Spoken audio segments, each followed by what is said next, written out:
Atenção, este vídeo não tem como foco converter ou passar uma visão religiosa de nenhum fato. Por isso mesmo, ele se atém a registros que qualquer um pode obter sobre a história dos eventos. Atenha-se ao conteúdo e aproveite. Abraão, o primeiro libertário. Este é a Visão Libertária, sua fonte de informações descentralizadas e distribuídas. Atualmente, a Rede Record de televisão está apresentando na forma de novela uma produção que busca contar a história narrada no livro de Gênesis, o primeiro na ordem cronológica da Bíblia. A produção está muito bem feita, mesmo para os altos padrões de novelas já produzidas no Brasil. A ambientação, vestuário e paisagem são lindas. Os atores fazem ótimas performances e percebe-se que a produção se preocupa com os mínimos detalhes. A trama da novela é enriquecida com personagens que não constam nos escritos bíblicos, mas que são tão adaptados ao enredo e partilham de tantos valores humanos que realmente se depreende de seus anseios e emoções. Como nas escrituras, a trama se inicia com Adão e Eva no paraíso, passa por Noé e a Arca, apresenta a Torre de Babel e chega em Abraão.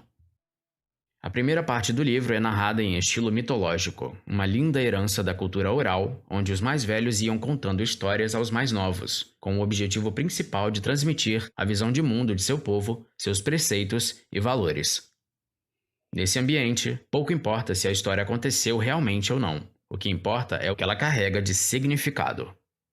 Várias culturas antigas, antes de terem desenvolvido a escrita, elaboravam contos ou mitos que iam se enriquecendo e se aperfeiçoando. Conhecemos várias sociedades mitológicas antigas, como a grega e a nórdica, que inclusive inspiraram livros, filmes e histórias em quadrinhos. A cultura dos mitos sobrevive ainda hoje nas histórias de super-heróis modernos, mas nosso foco aqui é o caso de Abraão, parte em que a narrativa sai do estilo mitológico e entra no estilo histórico, relacionando fatos, locais e pessoas daquele tempo. Inclusive, essa é a parte da história que pode ser verificada por registros em outras culturas, como a dos egípcios. Inclusive, veja o vídeo A Economia do Egito Antigo aqui mesmo, neste canal, cujo link está na descrição. Abraão nasce na região de influência da cidade de Ur, uma cidade suméria habitada por caldeus, localizada no vale do rio Eufrates, já próximo ao encontro com o rio Tigre. Essa região era muito rica devido ao avanço das técnicas de agricultura e irrigação artificial nas terras férteis do vale dos grandes rios mesopotâmicos, que na época dispunham de muita água, talvez mais do que hoje, pois se vivia no período conhecido como ótimo clima do minuano. Sim, meus caros alarmistas, mais quente, mais fértil e mais próspero que hoje. Era o tempo dos impérios hídricos, comandados a mão de ferro por enviados divinos que dispunham de poderes infinitos. Na época, o mais poderoso império da região era o Egito, embora não houvesse tanta influência dos egípcios na região do Tigre e do Eufrates. Já na época de sua vida, a família de Abraão minerava gemas de pedras como lápis lazuli, um tipo de rocha metamórfica de muita beleza e coloração azulada, que era usada para joias da realeza e na fabricação de maquiagens, vendendo-as na região e também para os vizinhos egípcios. Com isso, a família de Abraão se tornou muito conhecida, rica e poderosa, garantindo a ele uma formação em escrita, matemática e astronomia, além também no âmbito militar. Tinham muitos trabalhadores e servos, um tipo de escravo da época, mas com tratamento um pouco diferente dos escravos do século XVIII. Em certo momento da vida, Abraão decide que deveria partir de sua terra natal para uma nova terra prometida por Deus. Bem, aqui começam os ensinamentos libertários. Abraão toma sua parte em riqueza e servos, conversa com sua esposa e convence ainda outros membros da família e amigos próximos a partir consigo nessa empreitada, diga-se de passagem, quase mortal. Andar pelo deserto hoje já é perigoso, imagine mais de 4.000 anos atrás. Havia pouca gente habitando a região, então qualquer estranho poderia ser tratado como invasor e simplesmente morto e pilhado por seus algozes. Havia também gangues de saqueadores, o conhecido bandido nômade. Fora o risco de se perder, de morrer numa tempestade de areia, morrer de sede ou de fome, ou de alguma doença no meio do deserto. Não havia mapas, nem rotas, nem posto de gasolina, conveniências para beber uma cerveja gelada e muito menos Google Maps. Estavam entregues à própria sorte, insuflados pelos ventos da liberdade e carregando todo o peso da responsabilidade nas costas. Mas esse pequeno grupo era coeso na sua cultura, religião e valores. Tinham uns aos outros e escolheram por vontade própria participar dessa epopeia humana. Portanto, nada os poderia deter. Dirigiram-se a Canaã e perambularam pelo deserto de Negueb, ao sul do Mar Morto. No curso da história sempre se fala em coincidências e sempre aparece aquele e se não tivesse acontecido tal coisa, o que seria? São fatos que, isolados, poderiam ter mudado toda a história da humanidade. O caso é que a região de Ur e toda a Suméria, em geral, entrou em declínio logo após a partida de Abraão. Houve muitas revoltas e mortes, sendo registradas inclusive por Hammurabi, governante que criou o primeiro código de conduta escrito conhecido, algo como uma constituição dos tempos antigos. Tendo escapado dos conflitos na Suméria, Abraão e os seus estavam praticamente isolados no deserto, vivendo em pequenos oásis na região, onde havia alguma água disponível e com ela conseguiam cultivar hortaliças e criar pequenos animais.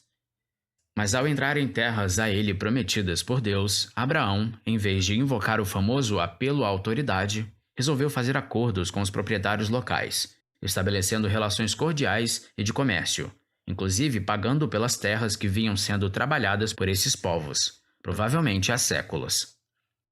Abraão então reconhece o direito à propriedade dessa gente e os remunera, realizando assim trocas voluntárias, mediante contratos estabelecidos com testemunhas e mediadores.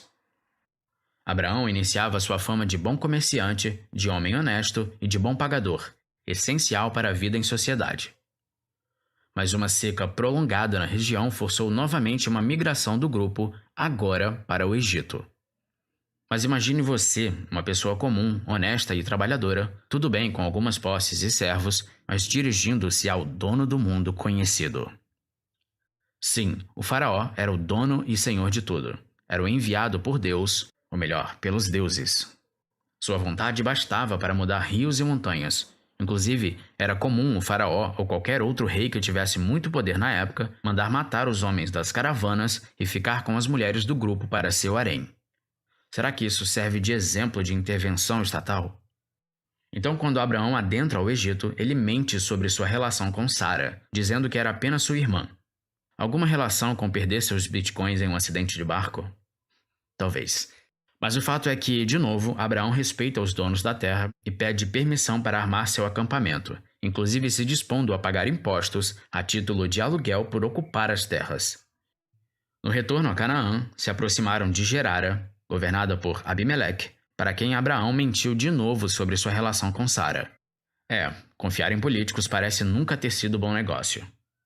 Mas de novo, Abraão pede permissão para ocupar as terras até que as ganha em uma negociação com o rei. Habitando ali, agora com garantias de propriedade, Abraão decide investir no local, cavando um poço. É o que acontece quando pessoas comuns se sentem seguras em sua propriedade privada. Elas tendem a querer melhorar o ambiente em que vivem. Mas é aí que aparecem servos locais, que reclamam o poço para si, retirando água e inclusive ameaçando as pessoas do acampamento de agressão. Na ocasião, o personagem Massá enfrenta sozinho 3 homens e, usando violência retributiva, os expulsa do local. Se vê uma defesa de propriedade privada, conquistada a altos custos pela comunidade e ameaçada por bandidos. A resposta do autor, embasada na Bíblia, é clara: aplicar a força necessária para fazer cessar a ameaça e repelir os invasores. A contenda foi definitivamente resolvida numa intermediação entre Abraão e o rei Abimeleque. No evento da morte de Sara, sua esposa, Abraão conclama uma reunião com líderes regionais, proprietários de terra da região, e os pede para ceder um lugar para enterrar sua falecida. Em uma cena de extrema tensão, os líderes concordam em ceder uma caverna, ao que Abraão abre um baú cheio de tesouros para o devido pagamento. Os donos, constrangidos pela ação, declinam o pagamento, mas para Abraão era questão de princípio. Muitos detalhes e ensinamentos podem ser depreendidos da descrição bíblica e da própria novela que mencionamos. Aqui levantamos apenas alguns aspectos da organização social e dos valores vividos por essa gente, e como, mesmo sem conhecer nenhuma teoria de economia austríaca ou de ética universal, viveram de modo exemplar, aplicando-os. Mas como ao aplicar esses conceitos que hoje chamamos de libertários, essa gente prosperou. Trabalhavam, tiveram filhos, não usavam coerção, negociavam de maneira justa e clara suas questões, respeitavam propriedade alheia, cumpriam negócios e parcerias, permitiam secessão, protegiam sua propriedade e sua família. Não cediam à cultura local, especialmente com relação à religião, mas também não desejavam modificar a crença e a cultura dos outros. Conviviam respeitando suas diferenças. Quando havia conflito, buscavam primeiro uma intermediação pacífica. Portanto, Abraão era reconhecido como um líder naturalmente respeitado pelos demais, visto como um homem moderado, sábio e justo, e não como um governante, já que não havia coerção para qualquer indivíduo participar do grupo e de suas regras. Para entrar no grupo, qualquer pessoa teria que ser aceita pelo líder, no caso Abraão, e concordar com os termos ou com a cultura e costumes do grupo, colaborando para seu progresso, união e estabilidade. Para sair do grupo, a pessoa era livre. Já ouviu falar em direito de secessão? Veja o vídeo A Ilha das Rosas é só um dos muitos ancapistões que já existiram, deste mesmo canal, cujo link também segue na descrição. Mas para o autor deste artigo, uma das cenas mais bonitas é encenada pelo personagem atribuído a Massá. Ele se trata de um grande guerreiro, mas que na juventude cometera crimes que envolviam incêndio e assassinato. Ao longo da trama, ele se arrepende, tornando-se uma pessoa justa e honesta, acabando perdoado e acolhido pelo grupo. Na cena, ele aparece contando histórias para as crianças do acampamento de como são os lugares e as cidades pelas quais a caravana vai passando. Um verdadeiro ato de amor ao passar o bastão adiante, que valoriza os idosos e enriquece a mente infantil de valores, experiência e significado. A saga de Abraão e seu povo nos mostra que cada um de nós pode buscar sua terra prometida. Mas tenha uma certeza, ela só virá com muito trabalho, respeito à propriedade privada, cultivo de parcerias e, é claro, fé, independente de qual seja a sua. Acreditar faz parte, principalmente em momentos como os que estamos vivendo. Obrigado por sua audiência.